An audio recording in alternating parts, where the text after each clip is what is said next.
Domínguez Martínez del Departamento de Asuntos Comunitarios en el Consulado General de México en El Paso. Le damos la bienvenida a nuestra séptima Semana Binacional de Educación Conocimiento sin Frontera, que tiene como objetivo de promover una educación inclusiva, equitativa, culturalmente educada para la comunidad mexicana en el exterior. Y en el marco de la Semana Binacional tenemos como invitado al doctor Quirós, coordinador del programa de doctorado Instituto Tecnológico de Ciudad Juárez. Actualmente se desempeña como coordinador del programa del doctorado en Ciencias de Ingeniería en el Instituto Tecnológico de Ciudad Juárez. Coordinador para mejorar el desarrollo tecnológico del Centro de Innovación e Integración de Tecnológicos Avanzados. El doctor Quirós es ingeniero en robótica industrial con maestría y doctorado en el Instituto Politécnico Nacional de México. Su experiencia se centra en el diseño, simulación, fabricación y caracterización de sistemas microelectromecánicas. Anteriormente trabajaba como profesor en el Centro de Investigación de Computación IPN en el diseño, fabricación y caracterización de sensores de ondas acústicas y superficies. Muy bienvenido, doctor. Muchas gracias por apoyarnos y estar aquí para darnos esta presentación, la importancia de lo que es STEAM. Entonces, le dejo la cámara para que usted nos explique qué es STEAM, qué es lo que tenemos que hacer, qué significa esto. Claro que sí, muchas gracias por esta presentación y muchas gracias por el espacio que nos abren en esta importante semana. Voy a compartir. Claro. Bueno, esta presentación la vamos a centrar al hablar de la aplicación de los semiconductores. Actualmente en muchas industrias, en mucha academia, se comenta el tema de semiconductores.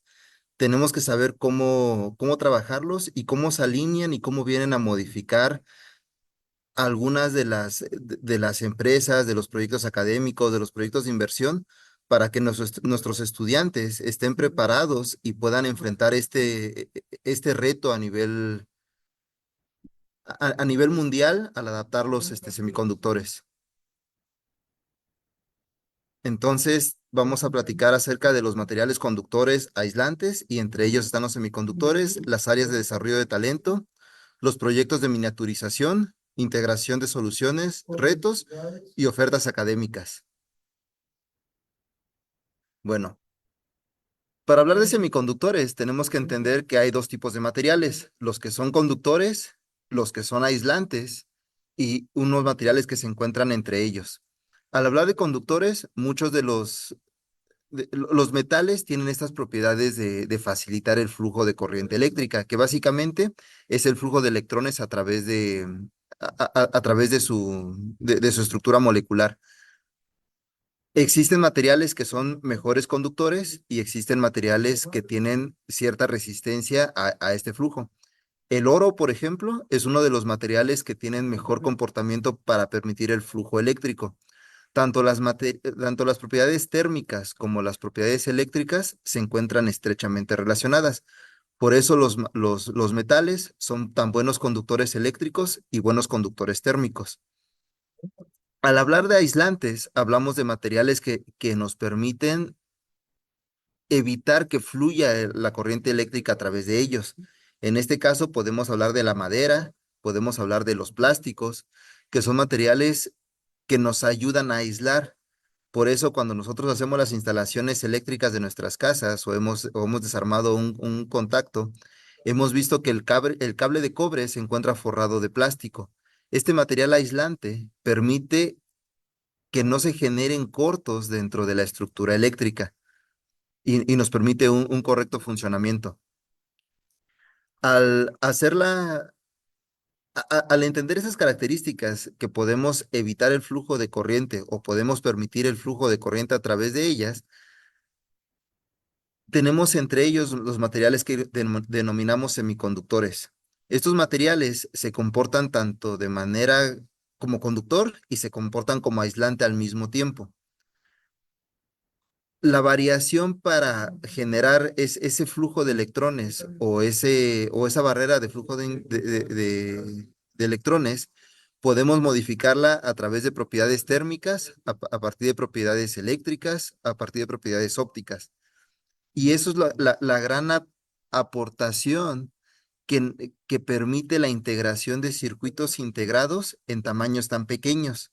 Del lado derecho se está mostrando una imagen con chips y con componentes electrónicos muy pequeños. Estos elementos llegan a tener dimensiones por debajo del milímetro, lo cual permite que se generen estructuras donde fluye la corriente eléctrica y se pueden hacer lógica para generar la conmutación controlada de estos componentes y tener lo que llamamos ahora computación. El reto cada día es miniaturizar estos elementos y llevarlos a un punto en el que el consumo energético sea cada vez menor y tener mayor cantidad de componentes. Por eso es que los celulares que manejamos hoy en día, que tienen cámaras de alta resolución, que nos permite jugar juegos con mejores capacidades de gráficos, con mejores procesamientos de colores, con mejores procesamientos de sonido, eso solamente es gracias a este proceso de miniaturización. Realmente la capacidad de cómputo que tienen estos equipos celulares superan por mucho la capacidad de cómputo que tenía la computadora que permitió al hombre llegar a la luna hace algunas décadas. Entonces, imagínense, si con capacidades menores a las que tiene un celular actualmente, el hombre pudo llegar a la luna, las tremendas oportunidades que tenemos nosotros al tener un celular de cualquier gama con una capacidad de cómputo aún mayor. Entonces, la invitación para las nuevas generaciones que estén escuchando esta plática es que se den cuenta que pueden conquistar el mundo, pueden conquistar grandes oportunidades de la humanidad con lo que tienen en las manos como dispositivos de comunicación, ya sean tablets o celulares. Y es precisamente esta capacidad de miniaturización y de desarrollo de sistemas inteligentes que permite mejorar estas capacidades.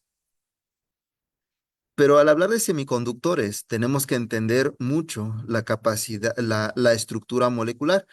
Al decir que estamos miniaturizando los elementos y llevarlos a espacios cada vez más pequeños, tenemos que entender cómo funcionan y cómo están estructurados los materiales. Entonces, debemos entender que existen materiales que llamamos cristales, materiales que son policristales y materiales que son materiales amorfos. En el caso de los cristales, hablamos de estructuras que tienen un ordenamiento atómico igual en cualquier parte de su estructura. Hablamos de los materiales, de piedras preciosas, de diamantes, de rubíes, de circonia, que tienen un acomodo atómico exactamente bien orientado en cualquiera de estos elementos. Y estoy mostrando aquí la imagen donde está un espeleólogo, una persona que se dedica a estudiar las cuevas, parado sobre unos cristales. Estos cristales, si se dan cuenta, son enormes. Son más grandes que el propio científico que está parado sobre ellos. Esos cristales tienen el mismo acomodamiento atómico, tanto en su base como en la parte más alta. Para lograr esta estructura molecular, a la naturaleza le tomó miles de años o millones de años.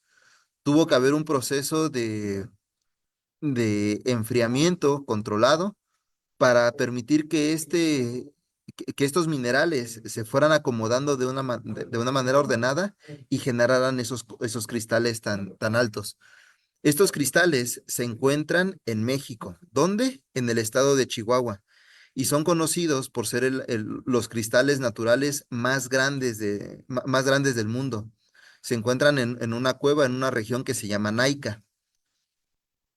Entonces, eso es lo que vuelve caro a los cristales. El diamante, hablando atómicamente, solamente es carbón. El carbón es uno de los elementos más abundantes en el planeta Tierra y por obvias razones, como elemento no debería de ser excesivamente caro. Pero por el hecho de estar perfectamente bien ordenado, los diamantes tienen esos valores tan altos, además de que a la vista se ven muy bonitos por la capacidad de reflejar colores, de generar diferentes estructuras. Por otro lado, tenemos los materiales policristalinos. Estos materiales permiten tener diferentes regiones con diferentes ordenamientos. Como podemos ver en estas imágenes coloreadas, tenemos un bloque con diferentes colores, lo cuales nos indican que en esa región los átomos están ordenados de cierta manera. Donde están de color verde, tenemos átomos que están ordenados de otra forma. De tal forma que podemos tener estructuras con múltiples variedades cristalinas y estos materiales son de costo más barato, tienen otro tipo de aplicaciones y los podemos aplicar en joyería para generar esta difracción de la luz y generar estos colores tan llamativos. A diferencia del diamante, no son materiales tan caros, los podemos fabricar en laboratorio, se pueden fabricar de manera industrial y nos permiten atender otros mercados. Por otro lado, tenemos los materiales que no tienen ningún ordenamiento. A estos materiales se les conoce como materiales amorfos. ¿Dónde vamos a encontrar estos materiales amorfos? En el vidrio de las ventanas, en el vidrio de los parabrisas de los automóviles, en el vidrio de los vasos que ocupamos para tomar agua. Eh, para estos casos no nos interesa o no es importante el ordenamiento atómico. Lo que nos interesa es que tengan una estructura rígida que nos permita aislar el viento por fuera de la ventana, que nos permita contener agua dentro de un vaso, pero es propiamente vidrio. No tiene este arreglo cristalino o este arreglo o este ordenamiento atómico. Por esa razón, es incorrecto decir cuando rompemos el vaso de la leche o el vaso del agua, que rompimos el vaso de cristal o que rompimos el cristal de la ventana. Si tuviéramos un vaso de cristal, estaríamos hablando que es un vaso excesivamente caro o un vaso muy especial donde se fabrican otro tipo de materiales. Tampoco tenemos cristal en las ventanas, eso lo haría inviable económicamente. Tenemos vidrio.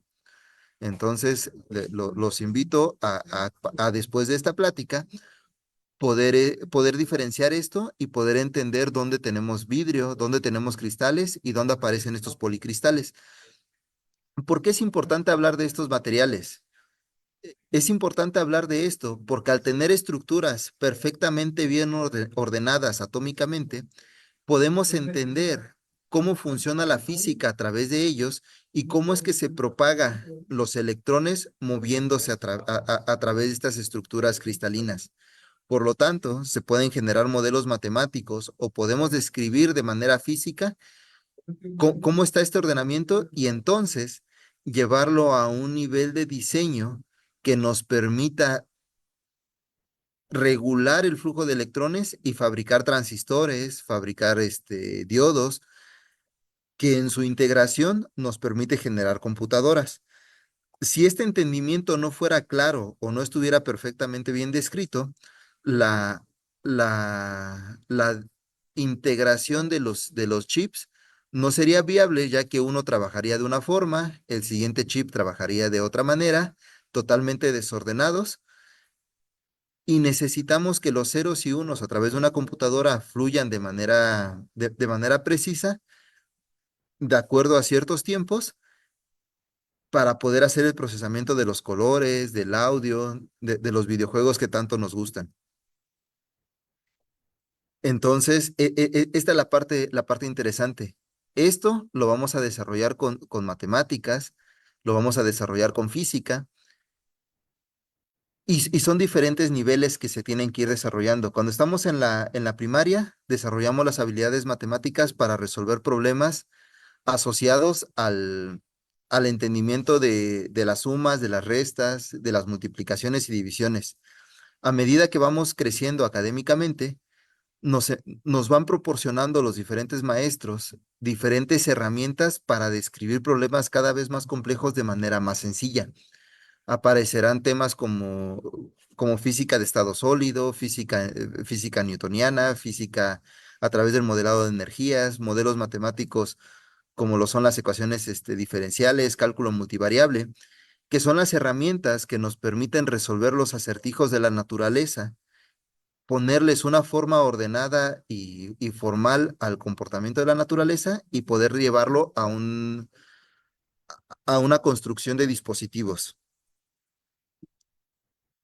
También tenemos que hablar acerca del escalamiento.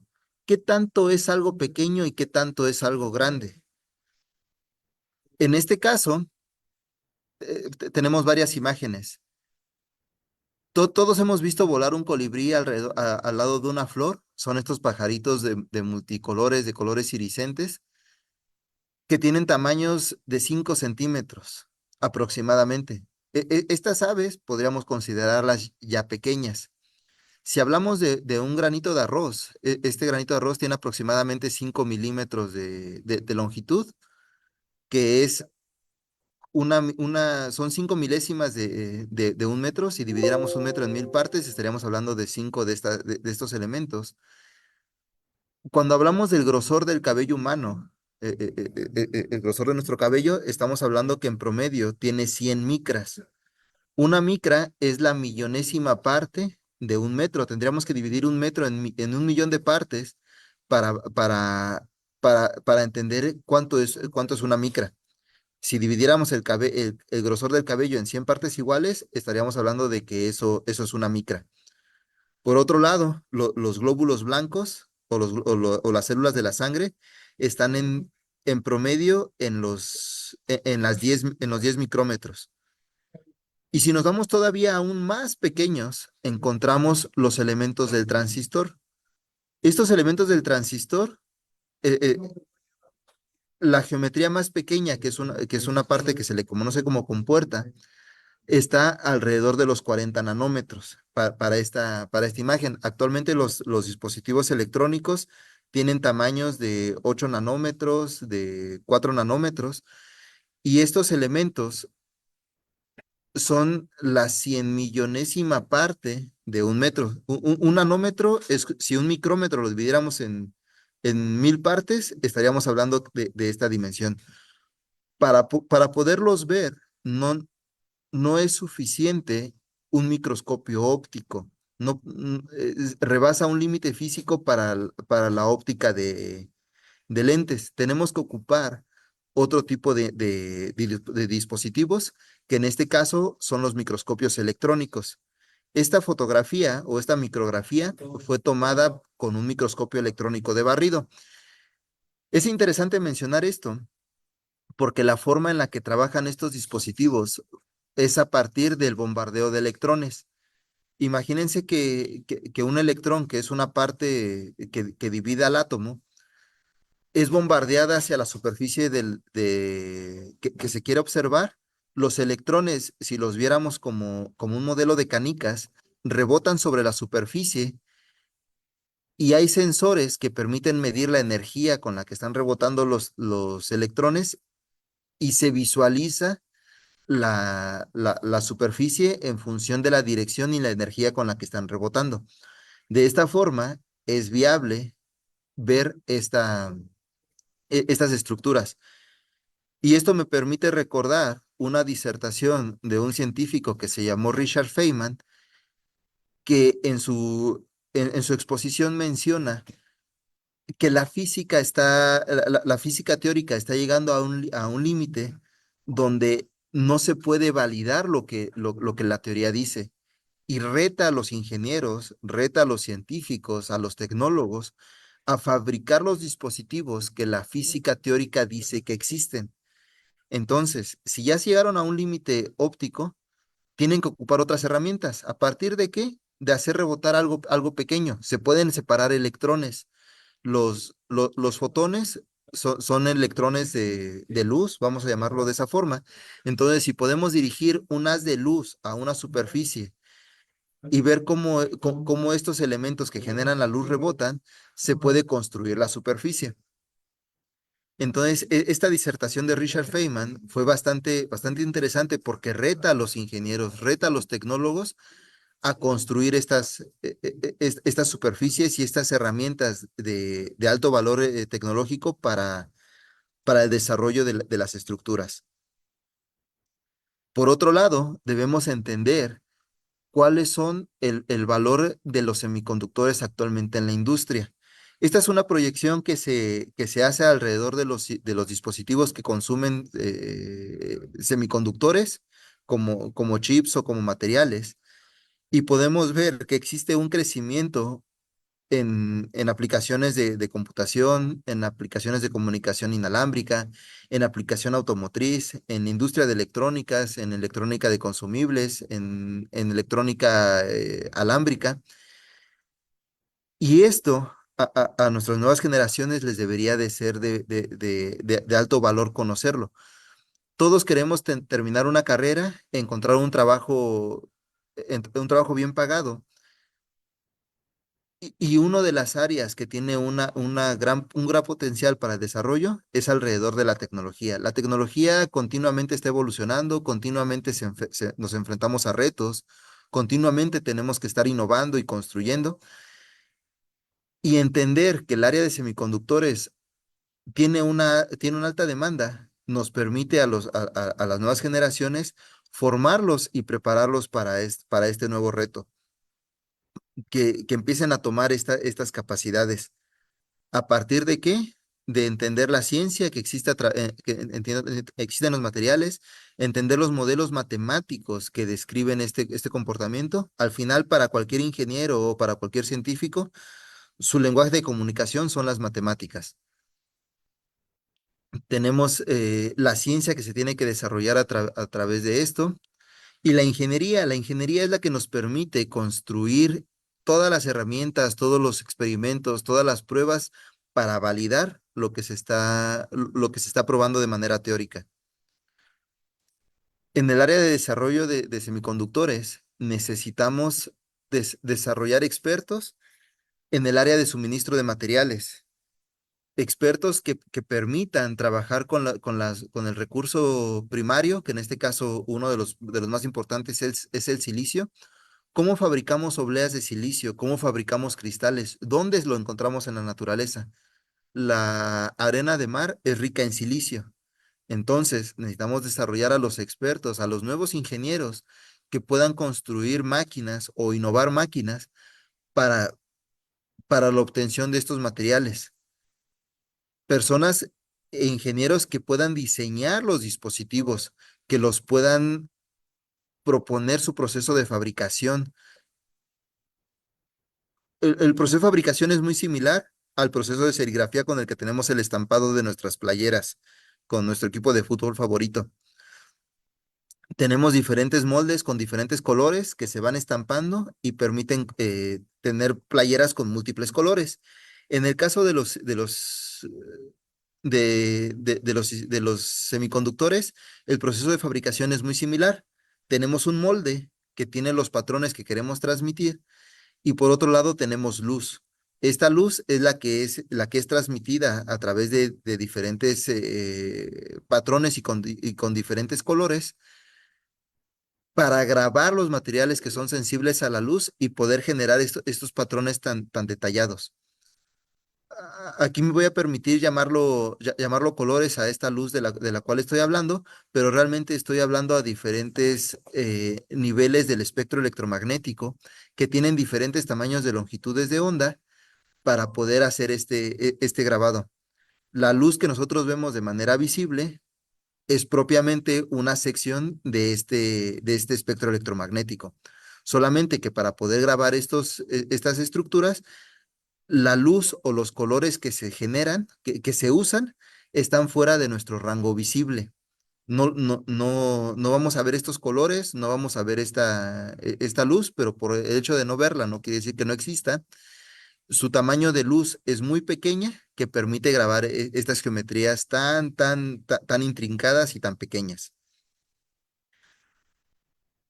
El proceso de fabricación lo voy a intentar resumir en esta imagen. Partimos de los materiales de la materia prima, partimos por diferentes procesos de grabado de patrones en los cuales se colocan materiales que permite agregarle electrones, por decirlo así, a nuestro material para permitir el flujo eléctrico, hacer el atacado de la superficie, hacer la metalización para generar los contactos. Se tienen diferentes partes de pulido, de cortado, de separación de de estos chips o de estos dados, una etapa de alambrado, finalmente la etapa de encapsulado, la etapa de pruebas y la parte de empaquetamiento. Cada una de estas, cada una de estas fases es crítica y es bastante detallada, ya que si una de ellas llega a fallar, todo el proceso de fabricación de la oblea se ve comprometido. Hablando de diferentes estructuras que se pueden fabricar, en este caso tenemos un sensor de onda acústica superficial, el cual permite generar una onda sobre la superficie. Esta onda es muy parecido. Todos hemos aventado una piedra a un cuerpo de agua y hemos visto cómo se propaga sobre la superficie esta onda.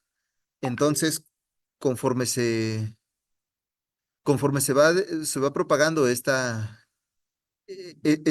onda, pasa por una etapa de sensado, llega a una etapa de recepción de la señal y se mide esta vibración. Este tipo de sensores nos permite usarlo para aplicaciones en la industria biomédica, para hacer detección de enfermedades, para hacer diagnóstico, para medir presión de llantas, para medir bebidas adulteradas, para hacer sensado químico. Y es bastante interesante porque la parte de ingeniería, de ingeniería mecánica o ingeniería física permite construir el modelo para que esta onda se propague. Y necesitamos al centro una etapa de sensado, una etapa que sea sensible a la interacción molecular con la que se vaya a estar trabajando. Eso nos hace invitar a colegas expertos en el área química, en el área biológica, y estos proyectos se vuelven totalmente multidisciplinarios.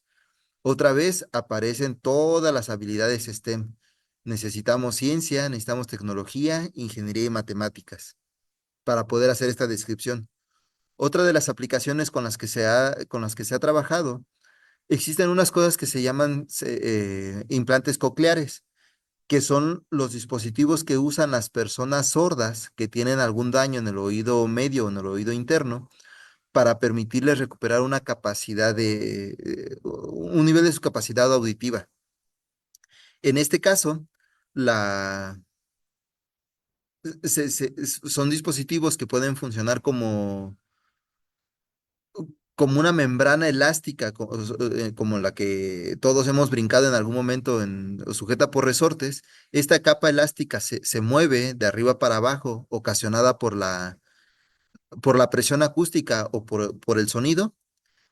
Esta estructura va a vibrar, se comporta como un resonador o un sistema masa resorte, y se puede medir la aproximación a través de fenómenos eléctricos que se conocen como capacitancia y medir esta aproximación. Al funcionar como sistemas resonadores, se puede modelar de manera externa el comportamiento del oído interno al funcionar como filtros pasabanda y detectar los componentes de la voz, lo cual nos permite generar un oído biónico para sus aplicaciones en la industria médica o en el sector médico.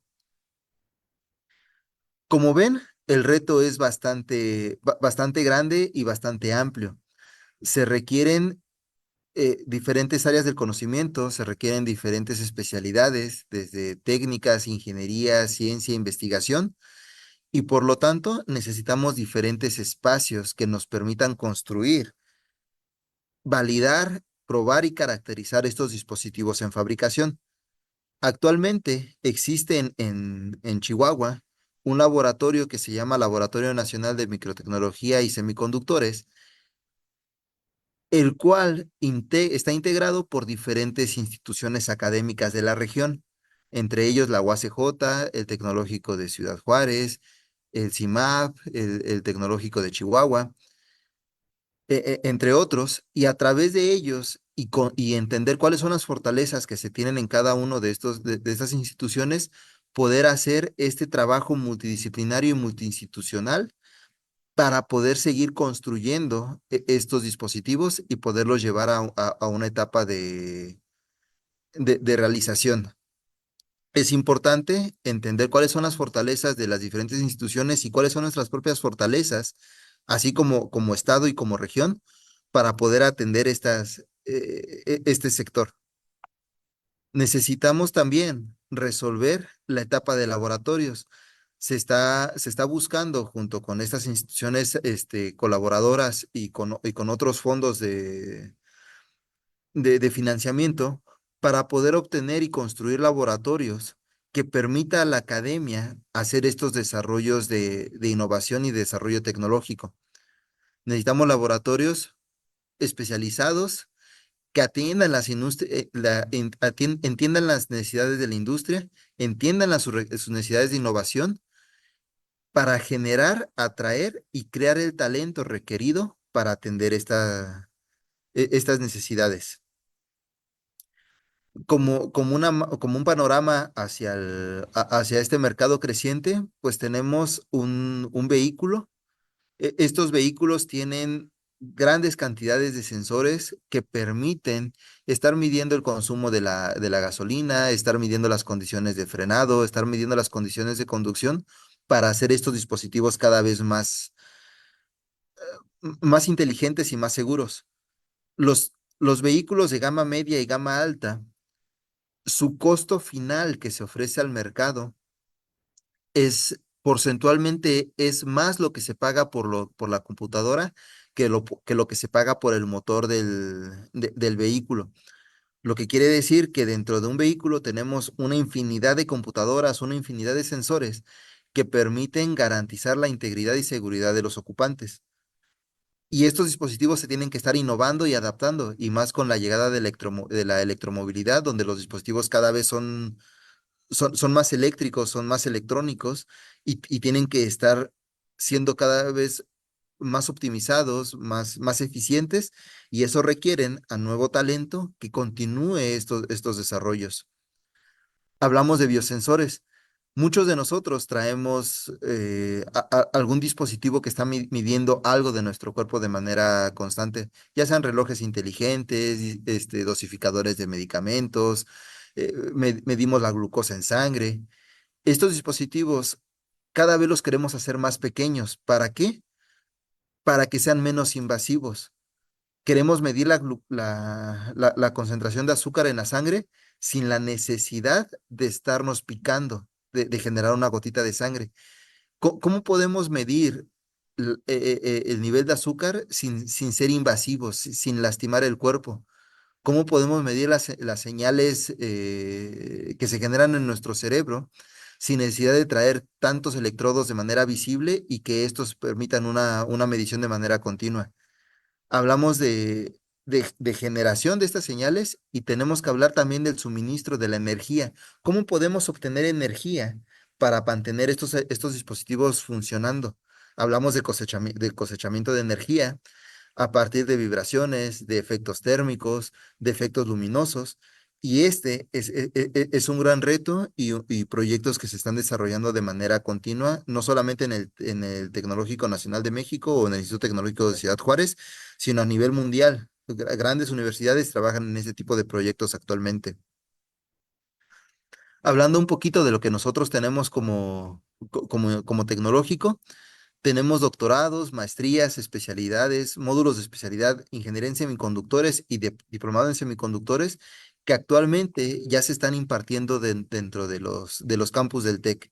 El Tecnológico de Ciudad Juárez ya tiene y ya está en funcionamiento, ya hay generaciones inscritas en la carrera de ingeniería en semiconductores. Estamos por abrir la especialidad en semiconductores y todos están invitados a que puedan conocer nuestra oferta académica. El diplomado en semiconductores está formado por 120 horas de formación, donde se abordan temas de física, técnicas de diseño, procesamiento y fabricación de estos layouts para la fabricación y entender las tecnologías emergentes.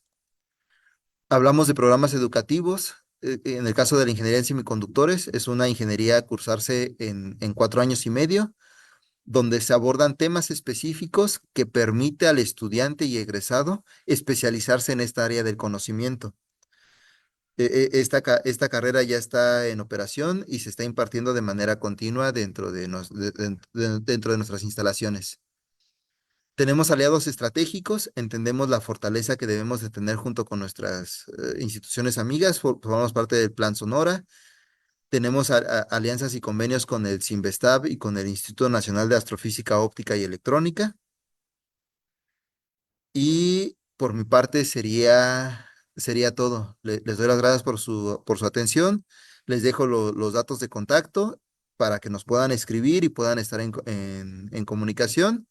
Y en el QR que se muestra están también los datos para que los puedan obtener de manera más ágil. Gracias.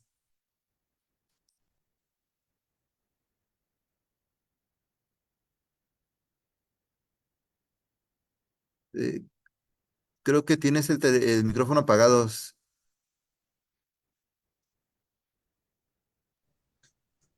Según yo lo había quitado.